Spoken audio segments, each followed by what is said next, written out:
Hi, and welcome. You're listening to the X22 Report Spotlight. Today's guest is V, the Guerrilla Economist. I'm sure everyone out there has heard of him, but if you haven't, you're going to hear from him today. He's been on the Hagman and Hagman Report with Steve Quayle. He is the owner of RogueMoney.net. You can also reach him on Twitter at the Rogue Money. He also has a radio show on Friday. You can get all that information from RogueMoney.net. I will also put all the links at the bottom of this video so you can reach him through those links. Welcome to the Spotlight, V. Hey, it's a pleasure to be on, Dave, and I just want to thank you for allowing me to come on and be part of your show. And I really appreciate the work you do. And for all those that are listening, I personally have been following the X22 Report for quite some time right now. I honestly, and I know what the work that Dave does here on this site, and I just want to thank you for letting me be a part of what you're doing, brother. Hey, thank you very much for the compliment, and thanks for being on here, man. I really do appreciate it. A lot of people have been asking for you, and I'm really happy that I got you on here. And just for everyone that's listening, what we're going to do today is we're going to go around the world and try to put all the pieces together of what's going on here. And we're going to start out in Greece. Now, we see Greece is basically bankrupt. I mean, there's no other way to put this. I know they're getting more and more debt, but they're bankrupt. And then we see Italy, Spain, France, and the other Euro countries kind of following in the footsteps of Greece right now. And we see that they've been talking about these bailouts, and of course it's not going to help the people whatsoever. What do you see happening in Greece? I mean, do you think these bailouts are going to help the country, or do you think the country's doomed here? I mean, not at all. These bailouts with Greece is not going to help one iota. It's not going to help them at all. I mean, these people are in probably the most dangerous situation they've ever been in. Me and the team over at Rogue Money, we've been following what's been going on in Greece and writing about it and putting it out there, oftentimes with very pinpoint accuracy in terms of forecasting. What we see what's going on with Tsipras, I mean, that whole flip-flopping where this guy for 6 months straight was talking, as we say in New York, Dave, a lot of smack. Yeah. Talking a lot of smack about how he's going to stand up to the Troika, how he's going to take down the EU junta, and all these things. And he was playing both sides by flying over to Moscow, putting out ideas out there that he's going to have Greece default and then join the BRICS. And all of a sudden, when push comes to shove, the guy Tsipras folds like a cheap suit. And the question, the $250 billion question is why? Why all of a sudden did this guy who was so ardent, so a zealot when it comes to Greek nationalism folds to the EU, the EU bureaucratic monster? So there's a lot of speculation involved, whether Tsipras was blackmailed, this, that, and the other, or whatnot. But one thing that has occurred with Tsipras folding like a cheap suit is this. The EU is going to ramrod a lot of these austerity measures. One of those austerity measures is this.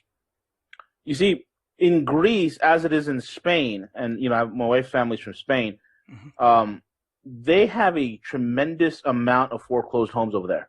And these foreclosed homes, rather than having these people out in the streets, okay, the government has said in Spain as well as in Greece that, hey, you know what? Why don't you guys stay in your homes? It's better for you to stay in there than rather than being out in the streets. And it's better for you to be there because you know what? You'll have shelter. At least there's a roof over your head. But now, with these latest legislation that's been passed to austerity, they are going to fast track various lawsuits to get these people evicted from their homes. Okay, and that's going to put a tremendous amount of pressure on the people because now they're going to find themselves homeless. Why? Because we're witnessing a land grab on top of everything else. Okay. Then on top of that, it was announced that this January 2016, the turn of the new year, all Greek bank accounts will become, ready. They will be, what's the word I'm looking for? Eligible for bail-in. Okay. Yep. And that's huge. So there is a massive, if there's an anger before within Greece, right now is absolute fury. We can expect the Syriza party to be thrown out, and possibly a very strong nationalistic party coming in, perhaps even the Golden Dawn, could take power. Tsipras is about to lose his parliament. He's about to lose his party. So the situation in Greece is going from bad to worse. These people, they're the people that are dumpster diving.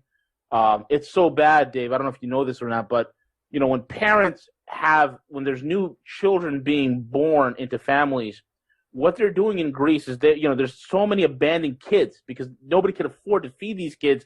Families are leaving them on the doorsteps of police stations, fire stations, governmental buildings, and now the government has issued cardboard boxes that have a signal on top. There's a flashing beacon and also makes a noise. You simply put your kid in the box and you leave him somewhere and leave a noise, and the government official will pick the kid up to go to an orphanage. This is how tragic the situation is. Now, the issue that I made about the foreclosures in Greece, you got to also understand these foreclosure issues also exist simply because you have multiple people that are living in that home. You have maybe 2-3 generations that are living in that single house. Now you're kicking these people out of the house. That's 3 generations of people that you're throwing out into the street. This is a big, big mess.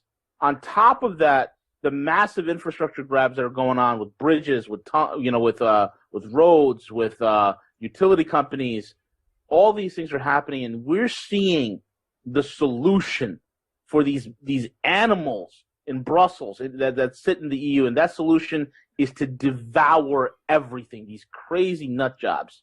So it's pretty bad out there, man. Yeah, they go right into these countries. They continually give them debt, and they go in and they just start buying all this stuff up on pennies on the dollar, just taking basically the country. That's really what they want. Exactly. Yeah, and this is going to spread. I mean, already S&P downgraded Europe. I know Europe is continually telling us that they're in a recovery, but it was downgraded, and we know they're not in a recovery. They're really hurting. Unemployment skyrocketing, youth unemployment skyrocketing. It's just awful. I mean, this eventually will spread around the world. I mean, this cannot be contained, can it?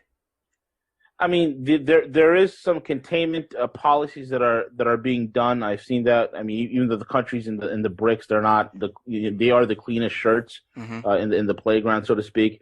But for instance, David, like yesterday I woke up and there was 23 world markets that are in some sort of collapse or whatnot. And I tweeted out there, I said, you know what, there are 23 major markets that are in collapse. Most of them are in the ASEAN region right now. Some of them are in the emerging economies. And the answer to these nations, the answer for them to weather these coming storms, to come out on the other side viable and winning, is to de-dollarize. Because they'll go through a little bit of pain, but they will not sink. If they can de-dollarize, if they can shore up on hard assets, and we're seeing those moves also happening with China. They are getting very bold with what they're doing. You mentioned China. We see their stock market has dropped quite a bit. Yep. We also see the explosion in Tianjin. I mean, what do you think happened there?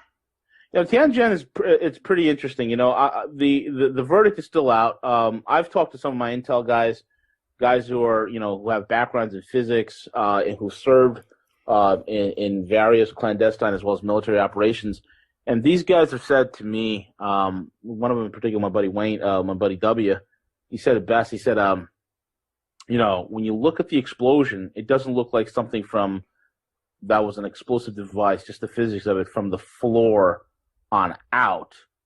But it looks like something came from above impacting in, which this was before anybody was talking about rods of God and all these other, was it a missile strike, whatever, or nuke. I mean, there's no radiation there. But this is before anybody was talking about that. He mentioned that. And then, and this is before I even seen pictures of this, 5-acre lake that is formed in that area. And I'm saying to myself, my God, this is something definitely happened there. I mean, we know that there was 2 explosions. One was the small minor one, which I believe was the quote unquote chemical explosion.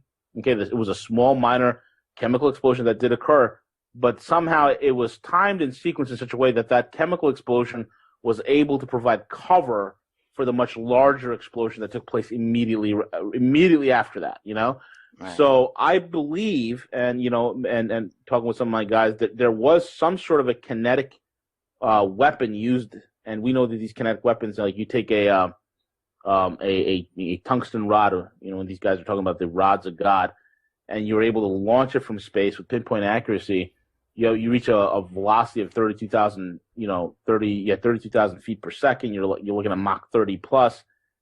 There's no way to defend against that. There's no traceability, plausible deniability. And I think it's moving so fast. It's cameras will have a hard time. I mean, regular cameras can't even pick it up.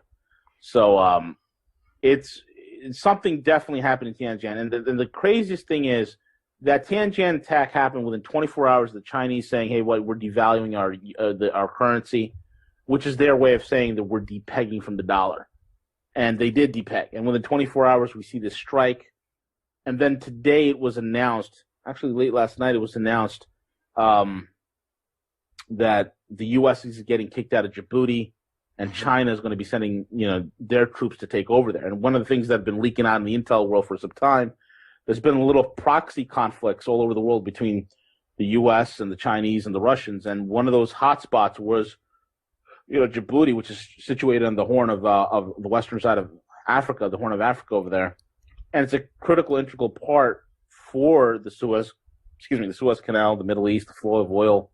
Very strategic location. And then the Chinese have come in there and they're spending $400 million renovating their ports. They're spending $3.5 billion on rail. I mean, they're just coming in with infrastructure deals that are just too sweet to ignore.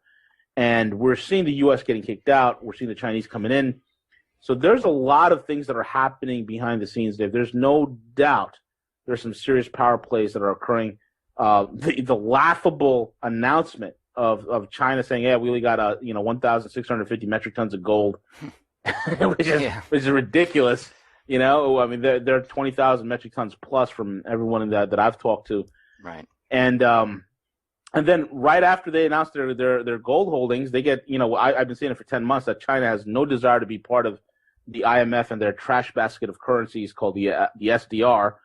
And so the Chinese get kicked out of the IMF. And for all intents and purposes, the IMF is a unfunded white elephant. It's a proxy agency of a club of debtors. So the Chinese had no desire to be part of that. They knew they were going to get kicked out, so this way they have legal justifications to say to the world, "Hey, you know what? We try to help and fix this whole entire problem. Look, they kicked us out of the IMF." In the meantime, they're building up their AIIB, which right now stands at 56 members strong. The BRICS have grown to about 135 nations that are behind it. I mean, they see the handwriting on the wall.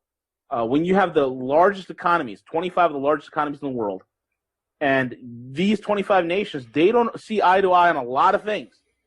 But they all agree that they're not going to trade in dollars, and they've all set up currency swaps. That tells you something. The handwriting's on the wall.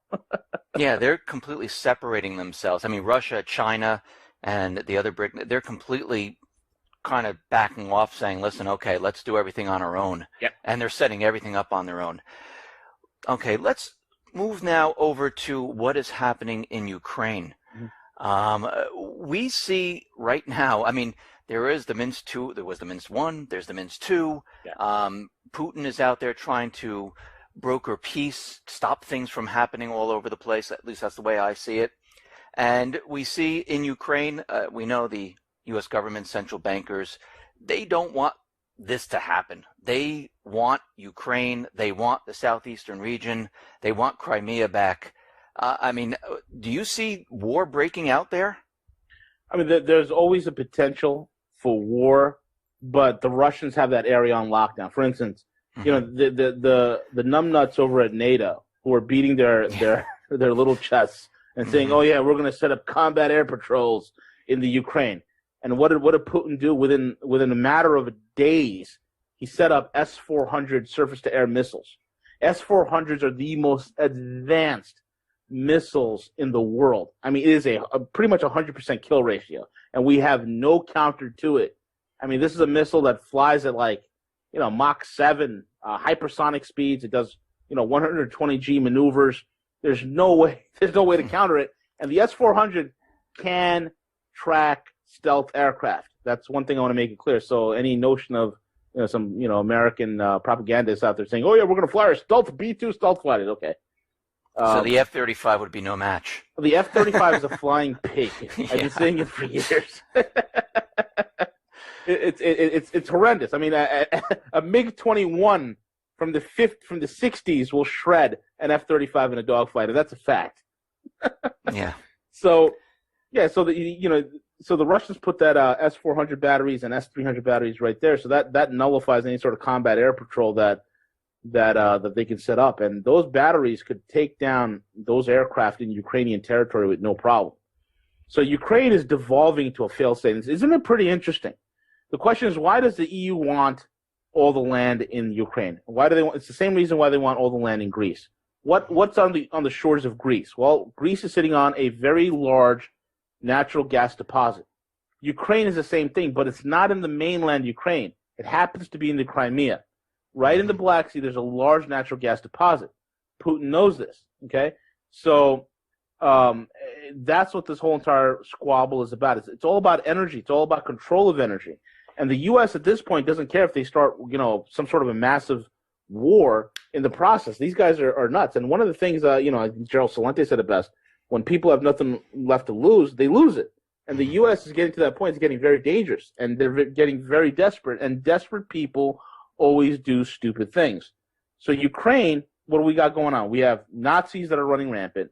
We have oligarchs that are fighting each other. This is all things that we've talked about in Rogue Money for quite some time right now.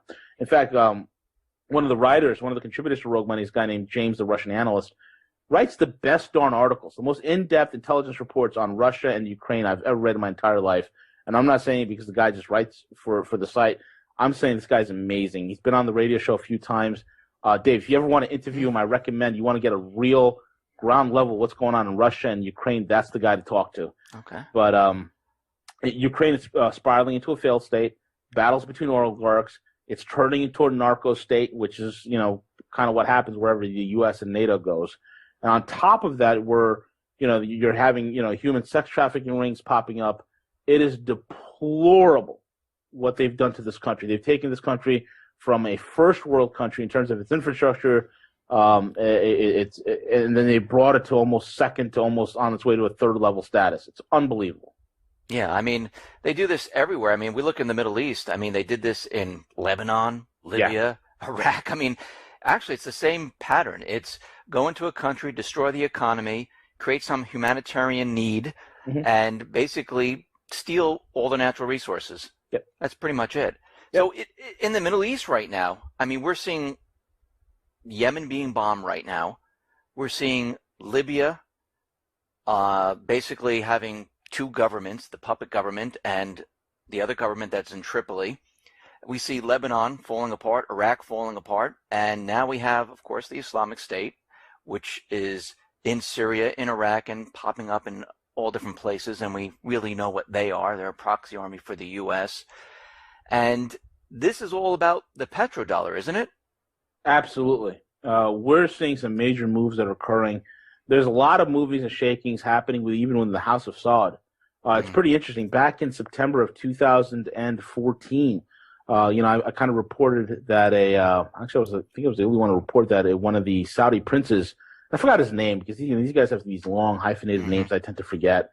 But one of the Saudi princes, he was carjacked in Paris. Okay, his motorcade was hijacked. They had two hit teams descend upon a 10-car motorcade and lifted off the guy with 300,000 euros in cash and quote-unquote secret documents. The Saudi government didn't make any other acknowledgement towards that.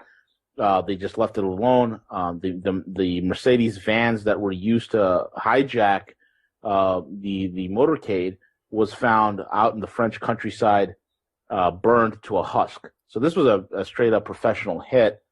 And you find out who that prince is. Well, that prince is somebody who has been in talks with the Russians and the Chinese.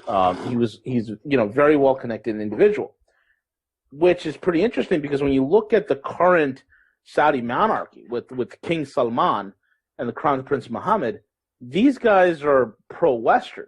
So the question becomes, and then you have the Saudi energy and defense ministers, which are really been last few weeks and last few months been setting up quite a few meetings with the Russians. In fact, I think there was a couple of $1 billion investment that the Saudis have done with a Russian agricultural firm. So all of a sudden, there seems to be some sort of a rift in the House of Saud, which I find to be pretty interesting.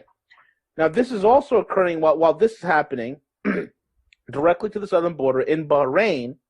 And all the way down into Yemen, you have a Shiite uprising. And the Shiites in Yemen are pretty interesting. These are the Houthis.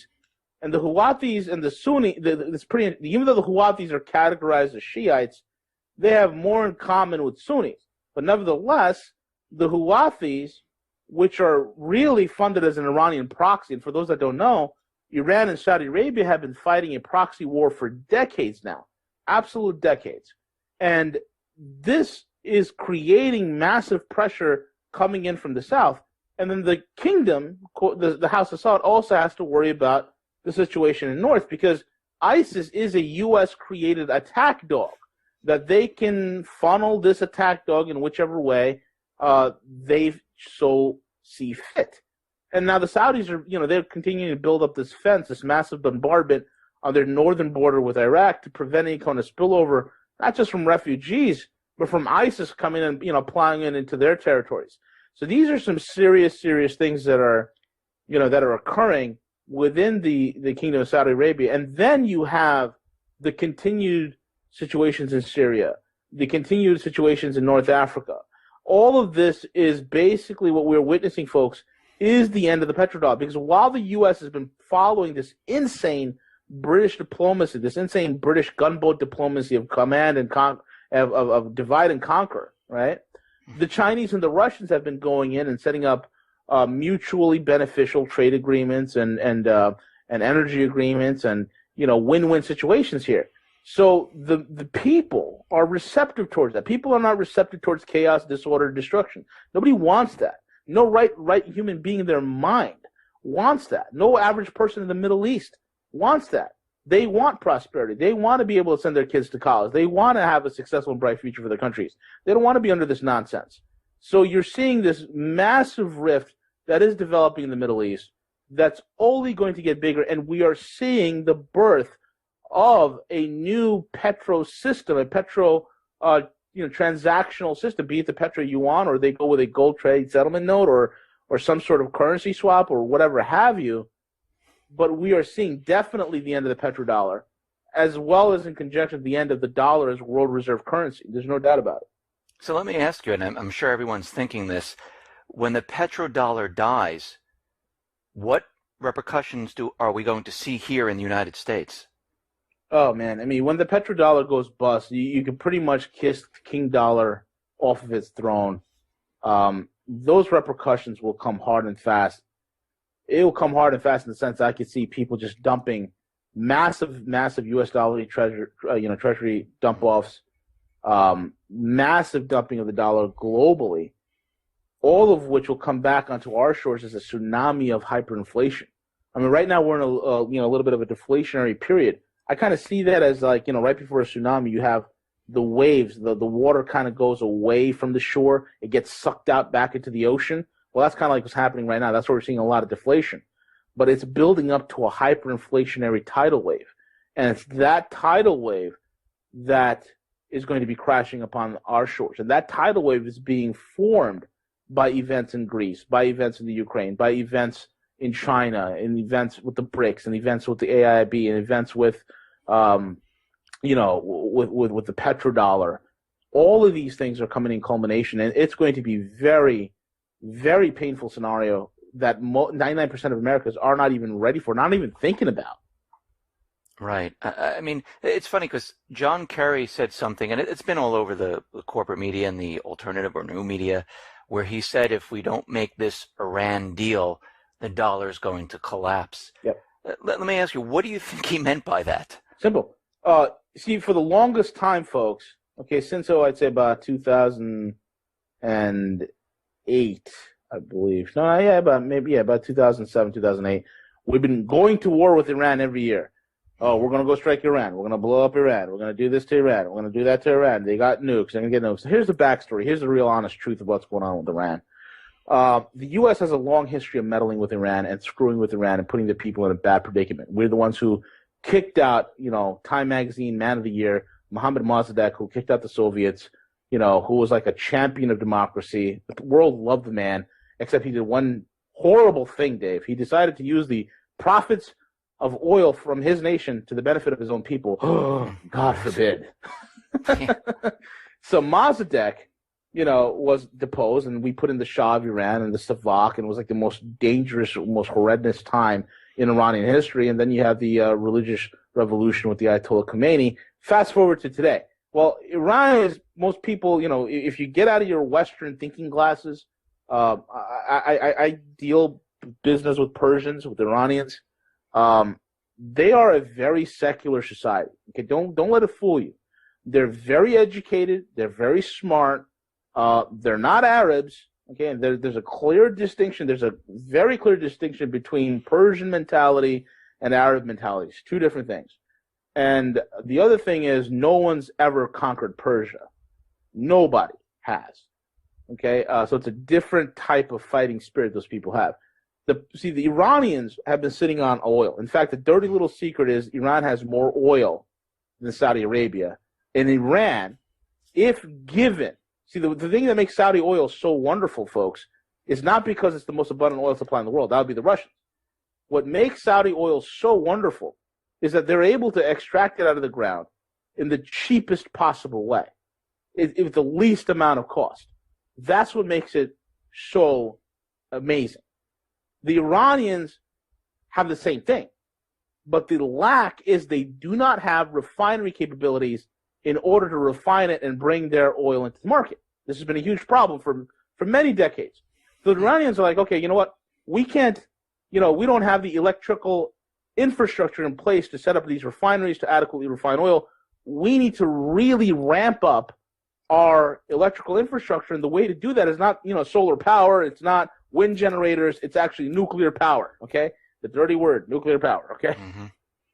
So Iran says, okay, we need to build nuke plants. And all of a sudden, the U.S. realizes that if the Iranians were able to develop their own oil and their own nuclear plants to refine oil, they can bring oil to market, and they don't have to price it in dollars. Because they're willing to sell it to the Chinese, they're willing to sell it to the Russians in gold and in or their own currencies. And, we've seen the whole Iranian, Turkey, Indian, for lack of a better word, I don't know, that triangle of that deal they had going on, where the Indians and the Turks bought Iranian oil and paid for it in gold, and Turkey played as the intermediary for that whole entire transaction. So the Iranians are willing to do that. The U.S. knows this. So the U.S. is like, wait a minute, if they are allowed their oil reserves, which many are estimating to be 5 to 7 times bigger than Saudi Arabia, that is going to be a huge threat to the petrodollar, number one. Number two, it's going to give other nations an idea, hey, maybe we should sell our oil in non-dollar terms. Maybe Venezuela would say, hey, you know what, maybe we should do that. Maybe Nigeria would say, hey, maybe we should do that. And it will spread throughout the entire OPEC. Because, OPEC is the way it is because Saudi Arabia is the biggest player on the block. But here's the Iranians, they're bigger than the Saudis. They happen to be in the same neighborhood. And they're selling it in non-dollar terms. Oh, that's a no-no. So the Iranians said, hey, we need nuclear power. The U.S. is like, no. And the Iranians are like, all right, fine. You know what? This is what we'll do. We'll take our oil. We'll give it to you guys. You guys refine it for us and give it back to us, and we'll pay you. And the U.S. is like, no. And then the Iranians is like, wait a minute, but what do you want us to do with the oil? And for lack of a better word, the U.S. said, eat it and die. Basically, eat your oil and die. Because the Iranians like, we have all these resources, but you're preventing us from developing. And all of a sudden, that's when you have the whole, what's that former? Ahmadinejad said he's going to wipe Israel off the face of the... Folks, let me tell you something about Iran. And there's a clear distinction, and I need people to understand this, between Israel, Zionism, and Judaism. These are three very distinct things, okay? Judaism is not Zionism, and Zionism is not Judaism. There are over 50,000 Jews that live in Tehran, Iran, and they've been there for thousands of years, okay? There are lots of Jews that live in Iran that don't leave. In fact, I know a lot of Jews here from Brooklyn that would actually fly to Iran to have conferences with their Jewish brothers and sisters in Iran. They're treated wonderfully. They have a great time. They have no problems with the Muslims there, and the Muslims have no problem with them, the Shiites, okay? And they fly back. So where's this, they're going to blow Israel off the face of the planet? And I mean, come on. Hmm. The beef that Iran has is with the government of Israel, is with Zionism. They have no problem with Judaism as a religion or as a belief because you have Jews that live there. Okay, but then you have, they want the end times, the 90 months. These are people with very, very poor understanding of how the Middle East actually works. So that's what's going on in Iran. So when Kerry literally said, if we don't strike this deal, because now the Russians and the BRICS and the rest of the world are helping to develop Iranian oil. The Russians have, they're about to do the deal with Iran that they did with Turkey, that they're going to develop all Turkey's nuclear power plants. And you got to understand something about Russia and Iran. And I was probably the only one in the world that made this connection here. If you guys remember back in December, you have Christophe de Margerie, and this is a guy that I wrote about extensively. He was the former CEO of Total Petroleum. Okay, Christophe de Margerie was one of the guys who were so vocal and said, "Why is the oil even priced in dollars? Let's get away from this. Let's get rid of the petrodollar." And within a month of him saying that, his plane explodes. Okay, on a runway in Moscow, in one of the busiest airports in Europe. Those things don't happen. His plane hits a snowplow. I mean, it would have been more believable if they drowned the man in an inch of water. Okay, so Christophe de Margerie dies. So the question is, why was he whacked? Number one, and within the same time frame, within the same matter of months prior, we had BNP Paribas, one of the largest banks in France. They get fined $9 billion, which is the biggest fine in banking at that time. Okay, I think it still is the biggest fine ever. $9 billion. This is a bank that on a yearly makes about a $7.3 billion profit. Why would they be fined $9 billion, number one? And number two, be banned from using dollars for a specified amount of time? Well, let's look at it real quick.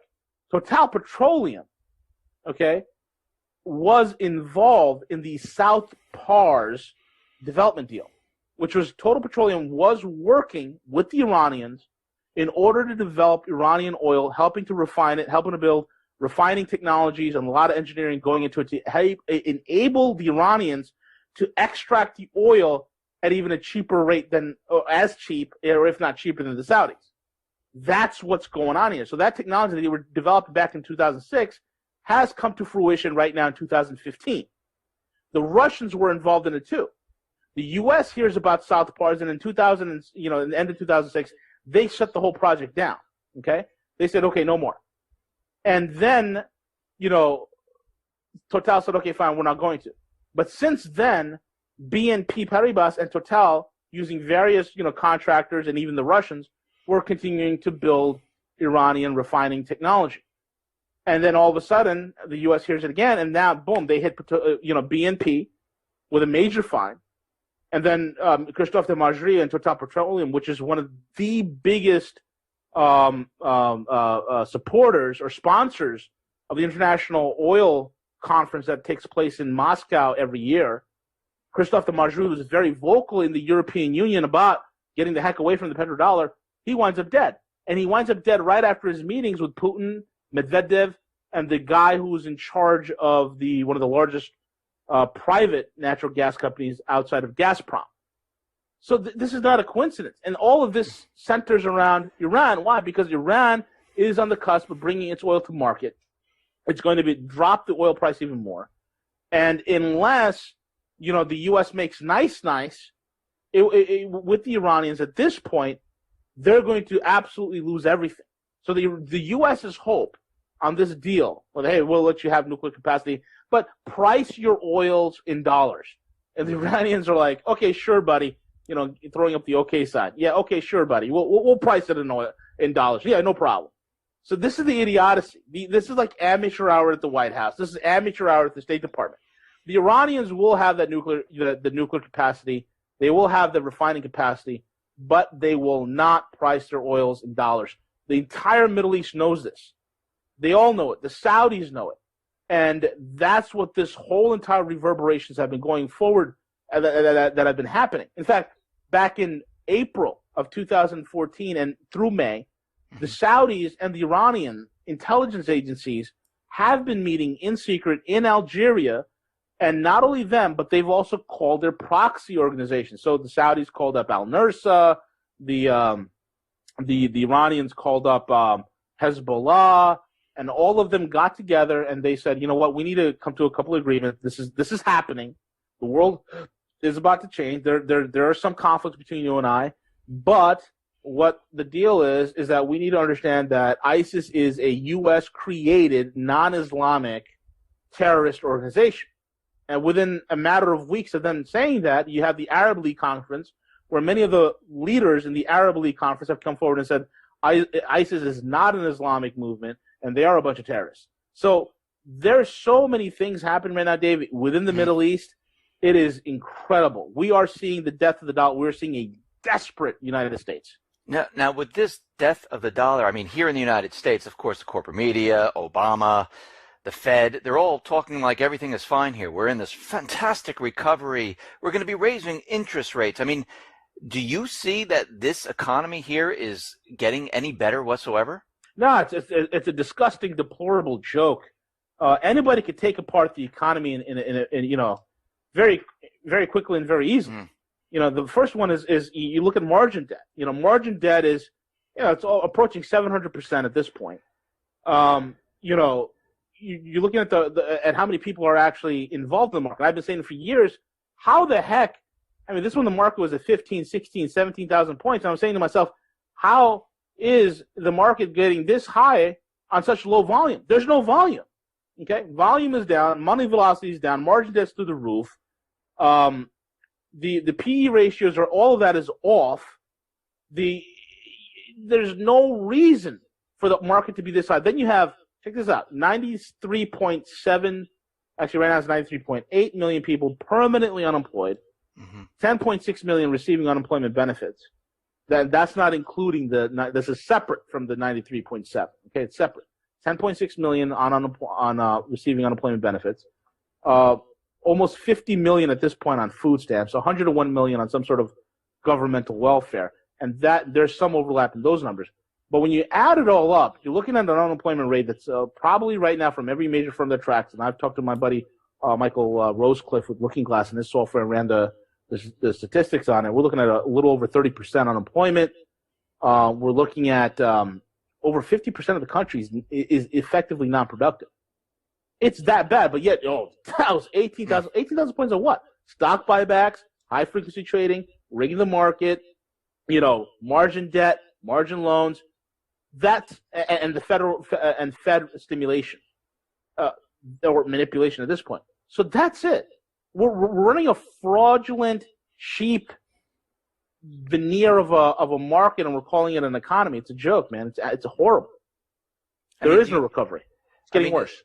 Yeah, I mean, do you think the Fed? I mean, they keep talking about interest rate hikes. Like, what do you think they're using this for? Let me just ask you, what do you think they're continually coming out saying? Oh, we're going to raise interest rates. Why do you think they're continually saying this? I think they're continually saying that simply because it gives the suckers that are currently in the market and the con artists, letting them know that, hey, you know what?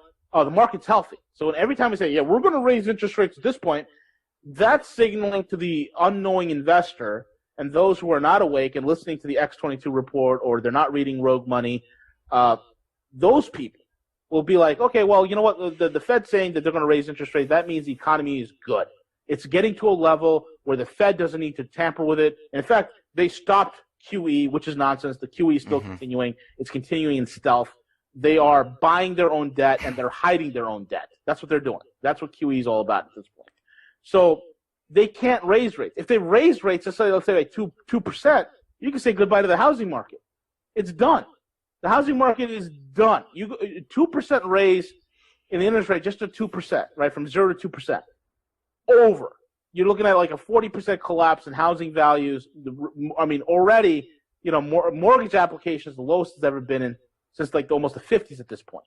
Okay, but yet housing prices are going up based on what? Well, you got, you know, BlackRock, and you got, Goldman Sachs, you got all these companies, even foreign national companies that are buying Chinese companies that are buying U.S. real estate, think it's a great investment. Let's get on in. Party's great. You know. So this. Let me. Go ahead. Go ahead. No, I'm sorry. Go ahead.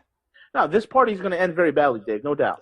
Let me ask you, from everything that we've been seeing, you know, with the petrodollar dying, what's happening in China, what's going on in Ukraine, we see the economy is really not improving.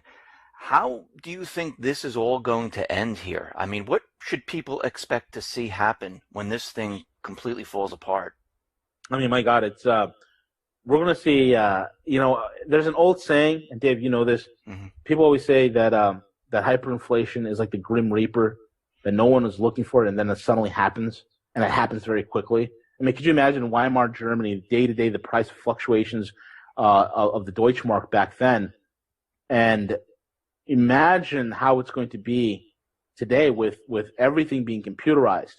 The hyperinflation is going to be 10 times worse, maybe 100 times faster, and it's going to come upon us unawares. And if people are not ready, and folks, people, it's not that you just shore yourself up to survive.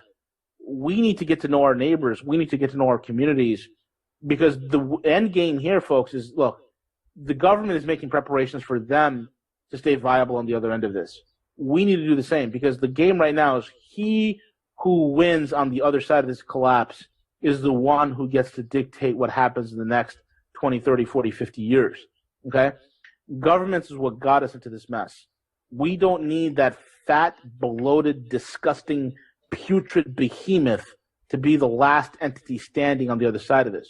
We, the people, have to get back to being the people, being the educated, knowledgeable citizenry that has the ability to guard sacred liberty and the responsibility to keep our republic.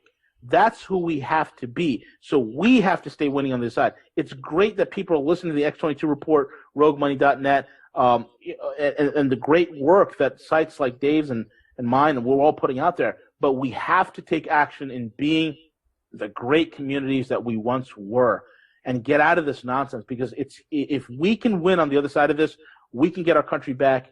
We can, get government out of the way. We can end this bloated bureaucracy that is sucking the wealth out of all of us. That's the only answer, Dave. Yeah. Do you think, I completely agree with you, and I tell people all the time to be prepared. I mean, do you see food shortages? Do you see riots? Do you see people, well, we know they're going to lose their jobs. I mean, that's just a given. I mean, you see all this coming. Oh, absolutely. I mean, you look at all the supply chains. Supply chains are run paper thin at this point, okay? Money velocity is practically zero, which is freezing up the credit markets, which is creating a solvency crisis. And you look at companies like Walmart and your major grocery stores that depend on credit in order to buy their inventory, pay their employees, the whole 9 yards. That's affecting them big time. In fact, let me give you an example. Just recently, past week ago, a Walmart supercenter not too far from where I live, a major Walmart supercenter, which was 24 hours, and you've all been to Walmart supercenters, they're all 24 hours. This one closes at 12 a.m. now. They're not 24 hours anymore. It's unbelievable. These are just the signs, folks. These things are coming to a head without a doubt. Listen, V, I really appreciate you coming on the X22 Report Spotlight. Like I said, you can reach him at roguemoney.net. Just go right to his website. He has all the information there. I'll be putting all the links at the bottom of this video. V, thank you very much for all this great information. Dave, it's my pleasure. Thank you for allowing me to be on, and thank you for the awesome work you do. And folks, you need to listen to X22. The Guerrilla recommends it. I watch Dave's videos on YouTube. It's Dave, thank you, man. The work you do is great. Thank you so much, and I'd love to connect with you again. Thank you very much. I appreciate it. It's my pleasure.